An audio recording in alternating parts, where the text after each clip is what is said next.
Olá, bem-vindos ao Criarte. Hoje é dia de atualização no Criarte e hoje vamos ter um vídeo delicioso. Vamos ter a análise do Palácio Nacional de Mafra. Bem-vindos! Olá, bem-vindos ao Criarte. O meu nome é Sara, hoje é dia de atualização e hoje vamos fazer uma análise de uma obra arquitetónica barroca, do barroco português, que é o Palácio Nacional de Mafra. Este vídeo vai ser extenso, vai ser longo, portanto já sabem, se ficarem um bocadinho cansados a meio, podem parar e tomar um cafezinho e depois voltar. Em todos os vídeos do Criarte, na descrição do vídeo, eu tenho uma coisa chamada minutagem e eu faço a divisão do vídeo em capítulos respectivamente, com o link para essa parte do vídeo. Portanto, vocês podem subir e descer no vídeo quando quiserem, ok? Podem ver por capítulos ou podem ver de uma vez só. E porquê que o vídeo é extenso? Porque o Palácio Nacional de Mafra é um complexo gigantesco. Nós temos uma basílica, temos um palácio real, temos uma biblioteca, que é das mais importantes da Europa, enfim, temos o convento, não é verdade? Então, todo este complexo é gigantesco e todo este complexo vai ser visto por nós. Eu vou-me demorar um pouco mais nos apontamentos barrocos, porque claro que este tipo de palácio foi sendo mexido, foi sendo reestruturado, foi sendo renovado, portanto muitas das características barrocas já não existem, mas aquelas que existem eu vou-vos mostrar. Também não se podemos esquecer que o barroco em Portugal é mais tardio e tem muitas influências já no rococó e no neoclassicismo. Então este é o Palácio Nacional de Mafra, que foi mandado erigir por o rei Dom João V, em Mafra, no ano de 1717. Ele localiza-se a cerca de 25 km de Lisboa e é um enorme complexo arquitetónico do arquiteto João Frederico Ludovice. João Frederico Ludovice é um arquiteto de origem alemã, ele nasceu no sudoeste da Alemanha e veio trabalhar para o Dom João V como arquiteto-mor do reino. Ele também era ourives e também era engenheiro militar. E claro que aqui percebemos logo que este complexo tem muitas influências do alemão. Eu já vos tinha dito no vídeo sobre o barroco português que existe uma parte do barroco já mais tardio, o barroco internacional, que tem muitas influências internacionais e as alemãs estão entre elas. Muitas coisas em Portugal eram influenciadas pela cultura alemã na corte. Ok, vamos então começar pela primeira parte, onde eu vos vou falar do Palácio Real.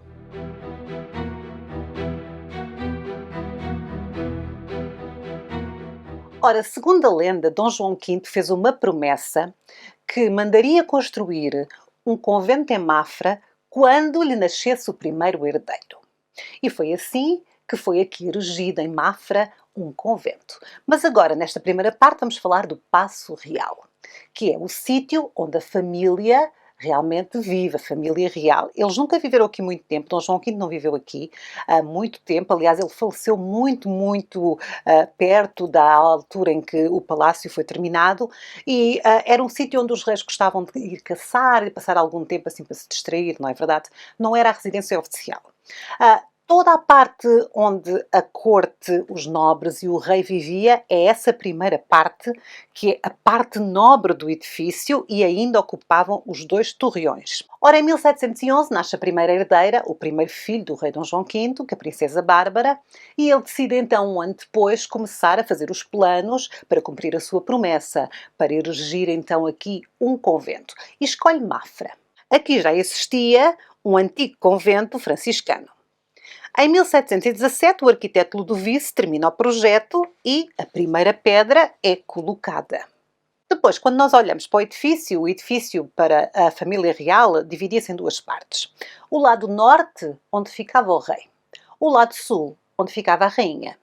E a uni-los temos um corredor que é o maior corredor palacial da Europa.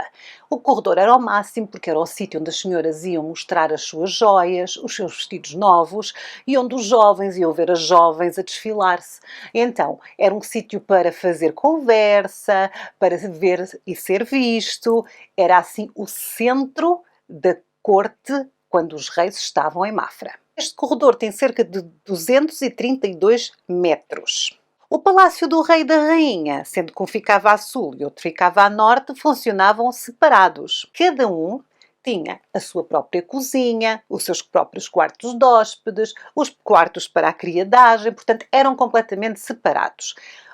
Isto era tão longe, não é? O corredor é tão longo que, dizem as más línguas, quando o rei saía do seu Palácio Norte para ir visitar a rainha no Palácio Sul, um dos criados tocava uma trompeta para ela ouvir e saber: olha, o rei vem-me visitar. Era tipo a campainha. Separados também ficavam os príncipes e as princesas reais. Eles ficavam num palacete a nordeste e elas num palacete a sudeste. Originalmente, o palácio foi decorado com grandes tapeçarias flamengas, tapetes orientais, um mobiliário muito luxuoso, foi encomendado propositadamente. Na época do rei Dom João VI, ele decidiu, já tinha outros gostos, decidiu enfeitar as paredes do Palácio de Mafra e então contratou um pintor muito famoso na época, que era o Cirilo Machado. Ele era pintor, escultor e arquiteto, era português e fez a decoração mural de várias salas do palácio que nós depois vamos ver. Em 1807, a família real portuguesa fugiu para o Brasil, não é verdade? E levou consigo a maior parte das decorações assim mais valiosas. Os tapetes, as pinturas, a mobília, as coisas assim mais valiosas foram levadas para o Brasil.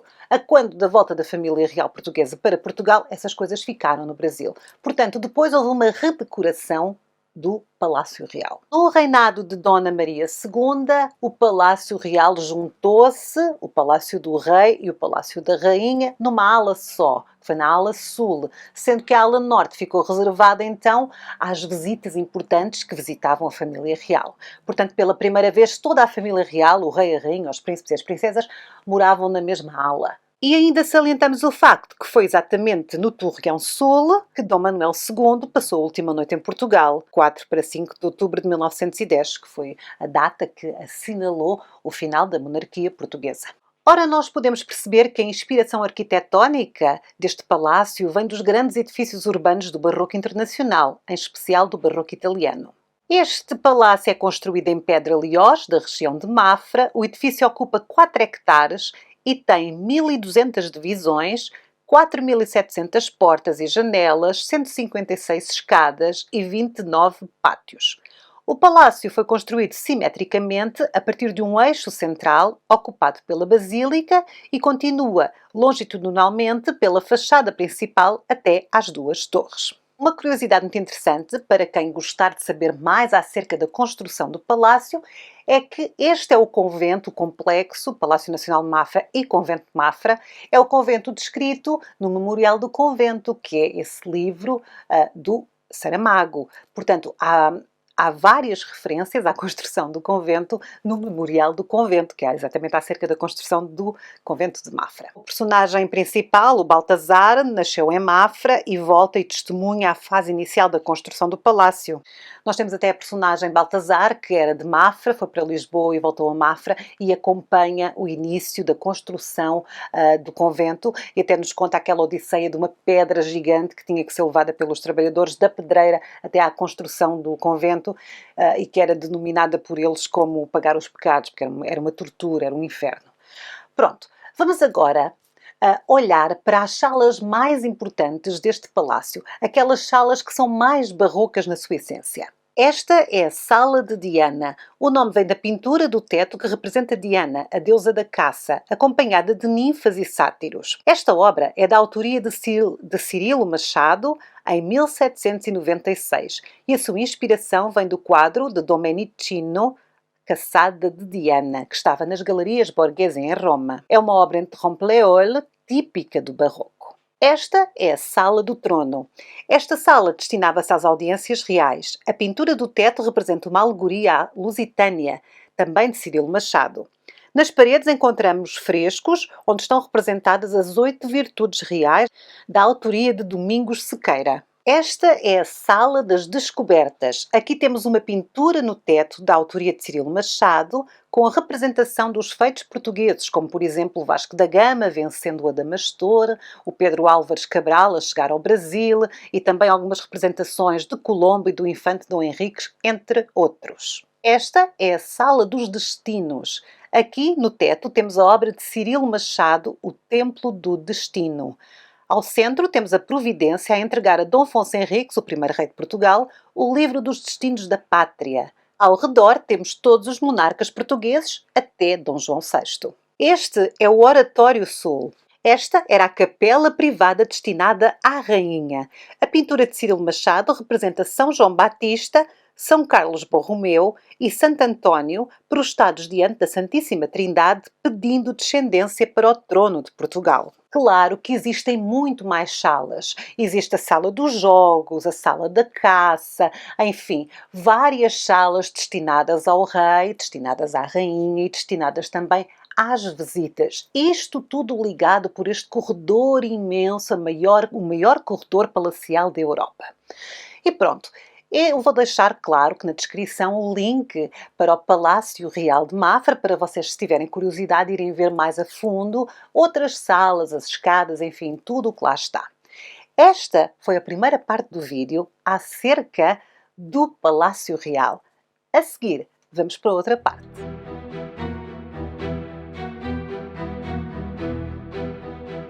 E agora vamos falar do convento.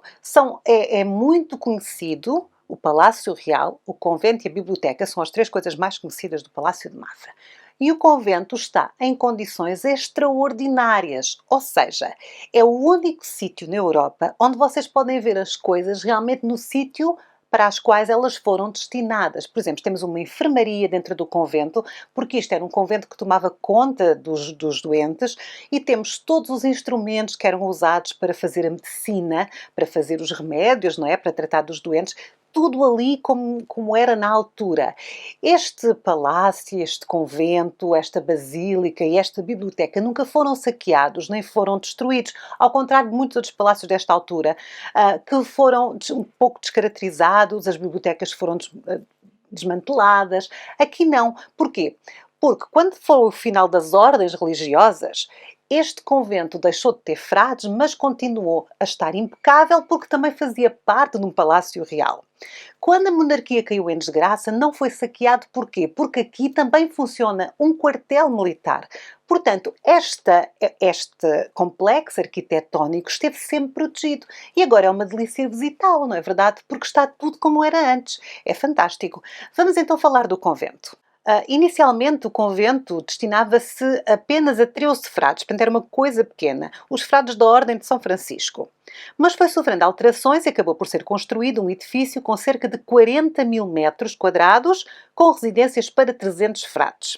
Eu agora vou-vos falar que no apogeu, quando estavam realmente aqui 300 frades, mais a família real, e isto tudo estava assim a bombar, o que é que os frades consumiam? Eu vou buscar estas informações a um site que eu vou deixar aqui no link, que é um site do governo português, do património do governo português. E eles têm lá detalhado várias escritas da época, vários livros da época, as contas dos frades, e eles foram lá buscar esta informação e eu achei giro trazer.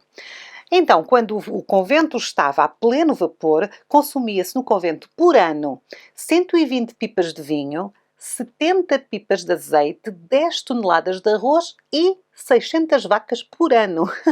Depois a comunidade religiosa foi diminuindo e em 1833 foram extintas as ordens religiosas e deixou de haver aqui frades. Em 1890, o convento passou a pertencer ao Estado português, e também passou a ser a sede da Escola Prática de Infantaria e hoje é a sede da Escola das Armas. O convento tem 3 núcleos distintos e nós vamos falar um bocadinho de cada núcleo, o que é mais interessante de ser visto. O primeiro é o núcleo conventual. E neste núcleo conventual temos o Campo Santo e a Capela. Destacam-se então o Campo Santo e a Capela. O corredor do Campo Santo destinava-se à sepultura dos frades do convento. E também temos a capela, onde, sobre o altar, está a obra A Última Ceia de Pierre-Antoine Quillard, de 1730. Temos aqui a botica, onde se preparava e armazenava medicamentos. A preparação incluía ervas e raízes também da horta do convento. Depois temos a enfermaria, /hospital. Aqui ficavam os doentes graves. Estes eram assistidos pelos frades, pelo médico e pelo sangrador. As camas ficavam viradas para o altar, porque eram doenças terríveis, não é verdade? A medicina da altura não estava muito avançada, praticamente as pessoas acabavam sempre por falecer, então quando eles já não se conseguiam levantar para ver o serviço religioso, as camas eram então todas apontadas para o altar. E esta zona está exatamente como era. Depois temos a cozinha, aqui os frades preparavam as refeições e logo ao lado ficava uma pequena sala onde guardavam as carnes, o peixe, os frescos, e atenção que este complexo tem várias cozinhas. Esta era a cozinha para fazer a comida para os doentes, porque os frades tinham outra cozinha e o Passo Real tinha mais duas, e enfim, por aí fora. E esta sala, que é a última que nós vamos aqui ver neste núcleo, que é a cela do frade louco. Esta era uma cela destinada a doentes loucos ou com delírios provocados muitas vezes pela febre. Como não havia tratamentos, eles colocavam aqui nesta espécie de gaiola e assim continham ali a loucura. A cela do frade louco. Pronto, este é o núcleo conventual. Vamos agora passar a outro núcleo, que é o núcleo da arte sacra. O núcleo da arte sacra, na verdade, são duas salas que funcionam como um museu, onde vocês podem admirar peças da arte sacra. Temos muitas peças de ourivesaria, temos peças de escultura, temos peças de pintura, temos peças de paramentos, tudo isto voltado, claro, para a religião e para a arte sacra. E finalmente temos um terceiro núcleo neste convento, que é o núcleo da Escola das Armas, que é o local onde funciona realmente o quartel. Vamos ver. Funciona aqui a sede da Escola das Armas e é possível visitar, mas atenção, tem que ser com marcação prévia. Vamos então destacar esta cozinha, que é a cozinha grande, ainda em funcionamento, porque ainda está lá pessoas na Escola das Armas. Esta é a maior cozinha do convento e também estava destinada a fornecer o palácio. Esta é a Sala das Bicas, que era uma sala destinada à lavagem das mãos antes de entrar no refeitório. A sala tem 4 grandes lavatórios colocados nos cantos da sala. Esta é a casa do refeitório ou refeitório dos frades, e aqui faziam-se as refeições de forma retangular, teto abobedado e 45 janelas, das quais 25 são cegas. Aqui estão as 36 mesas que são feitas com madeira que vinha do Brasil. Esta é a sala elíptica ou do capítulo. E atenção, esta é uma das salas mais importantes para o barroco em Portugal. Porquê? Vamos olhar com atenção. A forma é elíptica e tem um grande comprimento. A luz entra pelas 28 janelas ovais. Aqui realizava-se a cerimónia do lava-pés na Quinta-feira Santa e também era aqui que se recebia visitas importantes. Depois temos outra sala lindíssima, que é a Sala dos Actos Literários. Aqui se realizavam os exames finais das aulas de teologia, de moral, de lógica, de física, de metafísica e de gramática. Temos que destacar na parede norte a tela A Imaculada Conceição de Sebastiano Conca. Pronto, é um convento que se pode visitar, à exceção da parte do quartel que tem que ser com marcação, o resto pode-se comprar os bilhetes online e pode-se visitar. Há muito mais espaços que eu não vos mostrei aqui, nomeadamente muitas características barrocas como as escadas, e é realmente impressionante pelo bom estado de conservação. E a seguir vamos falar de outra parte deste complexo do Palácio Nacional de Mafra.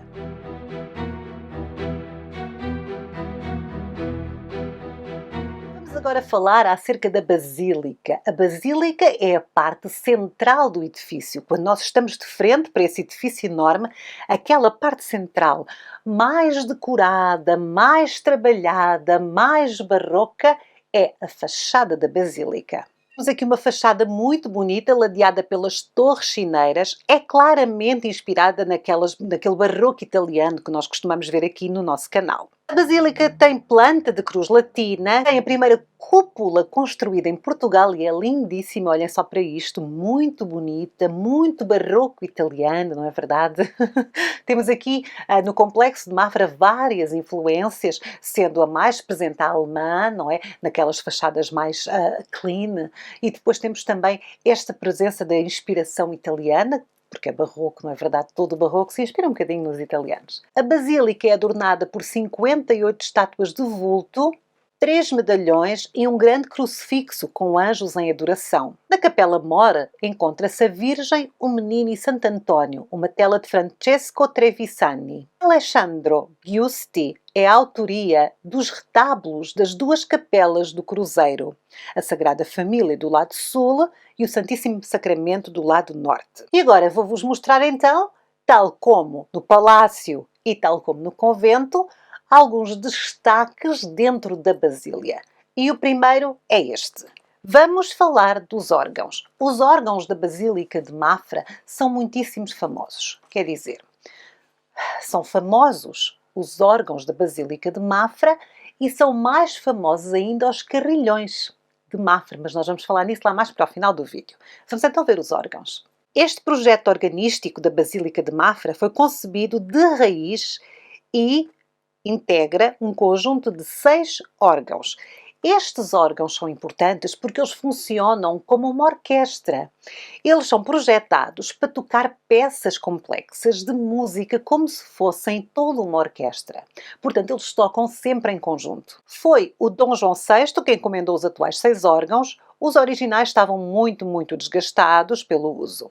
Estes foram construídos por António Xavier Machado e Cerveira e também por Joaquim António Pérez Fontanas, os 2 mais importantes organeiros do seu tempo. Os 6 instrumentos são em pau santo, com aplicações de bronze representando flores, colunas, festões, capitéis, pautas de música, violinos e muitas outras coisas. O escultor Carlo Amatussi foi o responsável pelo medalhão com efes de Dom João VI no órgão da Epístola. E vale mesmo muito a pena, se um dia vocês puderem ir a Mafra visitar a Basílica, olharem com muita atenção para estas peças de arte, peças magníficas de arte, que são estes 6 órgãos. E para quem gosta de música, e de música barroca em especial, normalmente, quer dizer, agora não porque estamos aqui em tempo de pandemia, mas normalmente aos domingos eles têm concertos dentro da Basílica com esta sonoridade para quem gosta. Também têm concertos com os carrilhões, que é uma coisa que eu adorava. Aliás, eu vou-vos deixar o link para vocês ouvirem os carrilhões de Mafra, porque é uma experiência fantástica. Vamos então agora falar da sacristia. A sacristia é ligada à igreja por um corredor onde estavam os confessionários dos homens. No fundo desta está a capela dedicada a São Francisco. Aqui acima do altar vemos a obra de Inácio de Oliveira Bernardes, As Chagas de São Francisco. Dos lados da porta estão armários em madeira do Brasil destinados a guardar os acessórios do culto. Nas paredes encontram-se arcasas em pau santo onde se guardavam os paramentos. Esta é a sala dos lavabos. Esta sala servia de apoio à sacristia e à basílica também. Aqui se guardavam os missais, as almofadas de missal, os sapatos que cada um usava no ministério do altar. Nas paredes, 4 grandes pias com motivos vegetalistas e concheados destinavam-se à lavagem das mãos. E agora vou-vos mostrar um dos destaques mais importantes da Basílica. Ora, Dom João V era um rei absolutista. Ele mandou construir um convento quando nasceu a sua primeira descendente, a princesa Bárbara.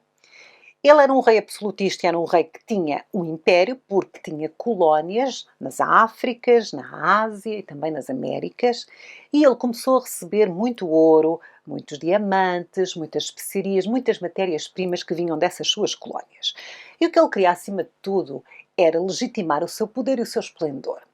E como todo bom rei absolutista fazia o que queria, ele decidiu investir em arte como propaganda. E o que ele fez foi, como estava cheio de dinheiro, não é verdade? Que não lhe pertencia, mas pronto, cheio de dinheiro, mandou encomendar a Itália, a Roma e a Florença, nomeadamente, que eram as capitais da arte. Ele mandou encomendar esculturas à moda do barroco italiano. Por 2 razões. A primeira eu estou-vos a dizer porquê. Para ser conhecido como magnífico até noutros países, além fronteiras. Para ser o rei mais esplendoroso de todos. O mais rico, o mais isto, o mais aquilo, patatá, patotó. Mas tinha uma outra coisa que ele queria. Ele queria abrir a cabeça dos portugueses para a arte que se fazia lá fora. Portugal era um país fechado, tinha estado sob o domínio dos espanhóis. Era um país extremamente católico, com uma fortíssima presença da Inquisição que castrava muito os artistas. O Dom João V não queria o país assim, queria um país mais voltado para as ideias modernas. E ele realmente encomendou as esculturas à Itália. Houve escultores que passaram a vida toda a esculpir para a corte portuguesa. Eles encomendaram as esculturas aos melhores escultores e depois deixaram de haver os melhores. Encomendaram aos médios e encomendaram aos maus. Encomendaram a tudo o que era escultor. São todas feitas de mármore de Carrara e estão em exposição. Estas esculturas depois serviam como modelo para ensinar a arte em Portugal. Então aqui, neste local em Mafra, nasceu a primeira escola de artes do país. A primeira escola de artes em Portugal foi aqui em Mafra, onde os alunos iam estudar a escultura italiana. Claro, vocês podem imaginar que isto mudou realmente o panorama da arte em Portugal. Abriram-se as portas para as coisas mais internacionais e a partir daí nunca mais fecharam, graças a Deus. Esta é uma coleção significativa. Na verdade, é a maior coleção de escultura barroca italiana fora da Itália. São ao todo 58 estátuas em mármore de Carrara. Para Mafra foram produzidas obras de Carlos Monaldi, Pietro Bracci, Giuseppe Lironi, entre muitos outros.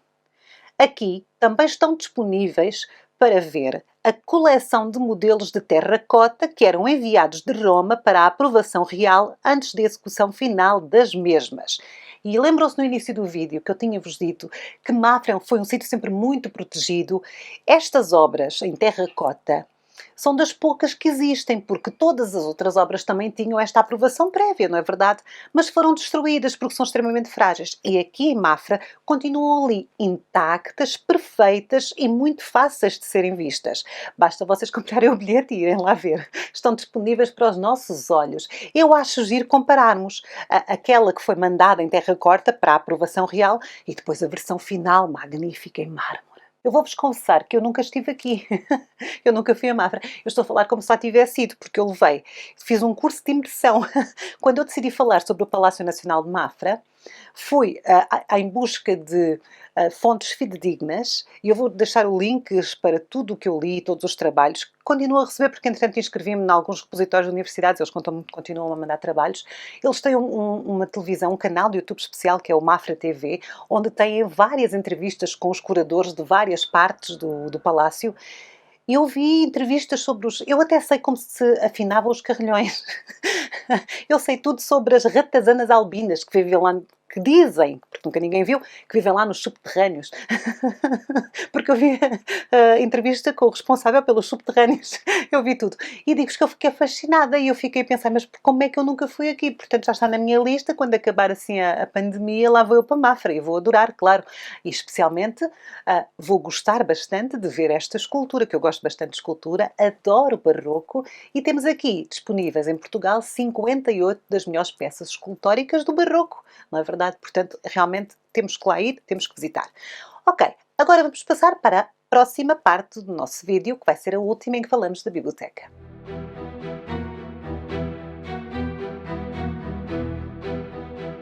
A Biblioteca do Palácio Nacional de Mafra é a mais importante biblioteca da Europa.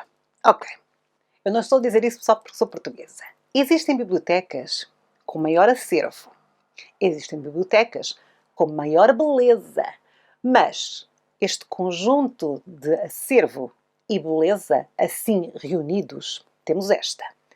Temos bibliotecas mais bonitas, especialmente barrocas, do Barroco Joanino. Temos a Biblioteca Joanina de Coimbra, que em talha dourada, aquilo é uma coisa incrível. Esta não é assim. No entanto, esta é mais importante. Vou-vos explicar porquê.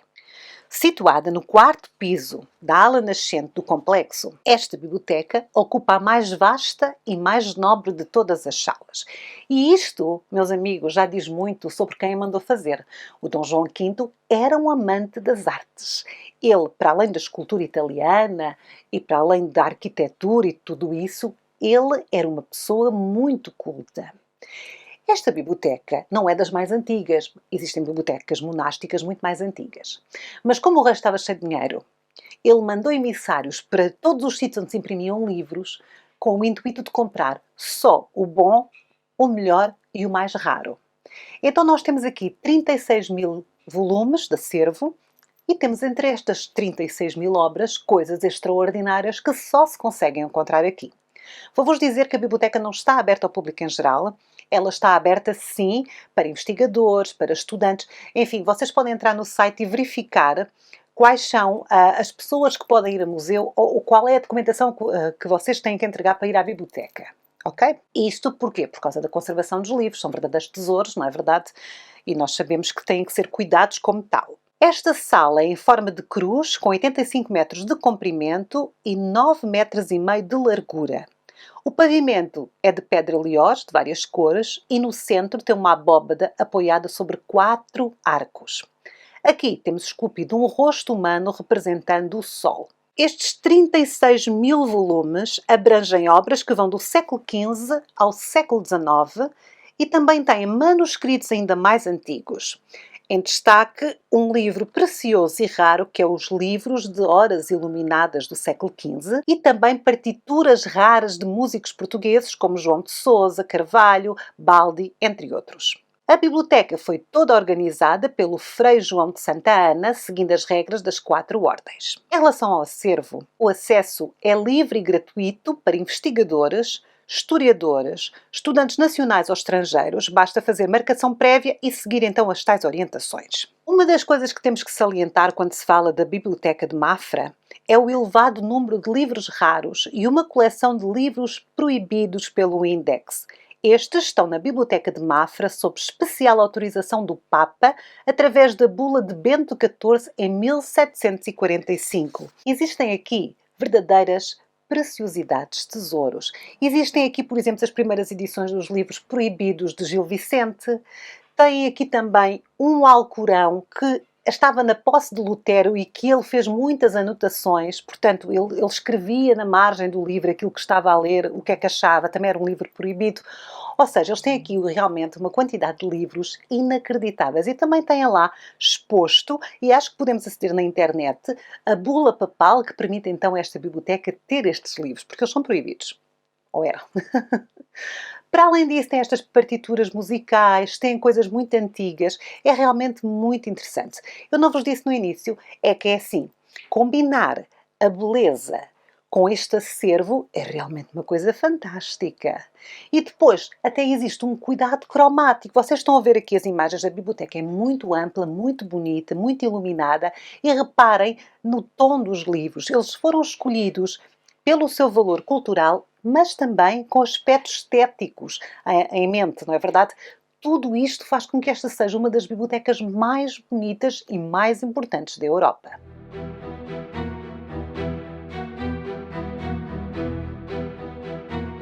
Eu não resisto. Vou acrescentar esta última... Eu achava que a biblioteca ia ser a última parte do vídeo, mas eu não resisto e tenho que vos falar um pouco sobre os carrilhões de Mafra. Este Palácio Real de Mafra possui 2 carrilhões que Dom João V mandou fundir na Antuérpia e em Liege. São os maiores carrilhões do século XVIII existentes no mundo. Este conjunto possui o maior conjunto de sistemas de relógios e de cilindros de melodia automática. Os cilindros melódicos foram executados pelo famoso de Biff e são capazes de tocar, de modo intermutável, 16 diferentes peças de música a qualquer momento. Eles estão os 2 restaurados, mas são originais. A história é muito engraçada porque primeiro Dom João V foi a Antuérpia encomendar um sino, um carrilhão, não é verdade? Que foi caríssimo, mas depois ele queria 2. E disseram-lhe que em Liege eram mais baratos e ele foi lá. E quando em Liege lhe disseram o preço, ele disse: por esse preço levo 2. Acho barato. O que é que isto fez? Isto fez com que se criasse uma ideia de que o sino da Antuérpia é muito melhor que o sino de Liege. No entanto, não é? Às vezes as coisas não são bem como a gente acha. Mas como as pessoas achavam que o sino da Antuérpia era mais importante, foram fazendo restauros, foram tendo muito cuidado, foram afinando o sino, os carrilhões, não é? para ter aquele som que as pessoas gostavam. O de Liege nunca foi. E agora existe um documento histórico que comprova que, como o sino nunca foi afinado, ele é o único sino do mundo que tem a tonalidade do século XVIII. Ele toca à moda do século XVIII. Portanto, quando nós ouvimos o sino de Liege, estamos a ouvir aquilo que as pessoas daquela época consideravam que era de qualidade, que era bom. Isto é um marco histórico. Agora o de Liège também já é reconhecido. Ele foi restaurado há pouco tempo, mas ninguém mexeu na afinação. E eu acho piada, porque eu não sabia como é que se afinava um sino e pelos vistos tem a ver, tem que desgastar ali aquela parte onde bate, não é? Para fazer então aquela sonoridade. Muito interessante. E pronto, terminamos este vídeo com os carrilhões de Mafra. Eu disse-vos que ia ser um vídeo longo, é um vídeo longo, mas eu não me importo. Deu-me imenso prazer pesquisar, eu adorei. Vou deixar então a minutagem aqui nas descrições do vídeo.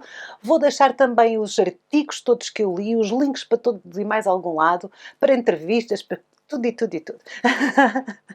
Se quiserem ir até lá, digam que vão aqui da parte do Criarte. Eles não me conhecem, mas pronto. Não se esqueçam de se tornar membros do Clube Criarte, são os nossos patronos que patrocinam os vídeos deste canal. Não se esqueçam também de subscrever, de fazer gosto, de partilhar, de deixarem um comentário simpático. Nós na próxima semana voltamos com mais atualização. Até lá, tchau!